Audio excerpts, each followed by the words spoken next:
Буттагы баш бармактын кыйшыйып калуусу же болбосо медицинада халюс вальгус деген оору тууралуу билип алыңыздар. Бул оору эң негизинен көп учурда туура эмес бут кийим кийгенде пайда болот. Туура эмес жанагындай шиш така, бийик така, учу мындай кыскан, учу уштукуй болгон бут кийимдерди кийип алып жүргөндө бут ушинтип бармак кыйшыйып кетет. Жана сөөгү да кыйшат да кийин такыр түздөй албай каласыздар. Операция кылууга туура келип калышы мүмкүн.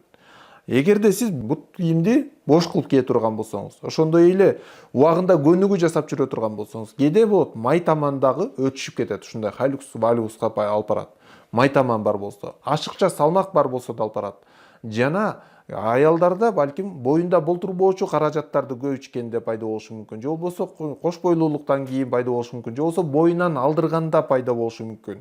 Гормоналдык өзгөрүүнүн негизинде ушул буттагы баш бармак кыйшыйып кетет.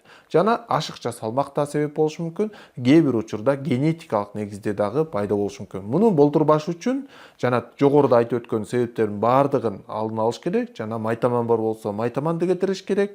Жана кошумча көнүгүү жасап жүрүш керек болот. Атайын тарамышты бекемдей турган көнүгүү, тамандын тарамыштарын, булчуңдарын бекемдей турган көнүгүүлөрдү балким топ менен, балким таякча менен жасасаңыздар болот. Жана сөзсүз түрдө бут кийимди бош кийишиңиздер керек. Буттун уч жагы бош болуш керек, кыспаш керек. Жана такасы жапыз болуш керек. Супинатору бар болуш керек, мындай болуп, өңкөймөсү бар болуш керек да таманында. Ушул нерселерге көңүл буруңуздар. Өзгөчө аял заты бул оору чыга электе дагы ошондой көнүгүү жасап жүрүш керек. Себеби чыгып калгандан кийин кетириш кыйын болуп калат. Ошондуктан чыга электе сиздер алдын алышыңыздар керек.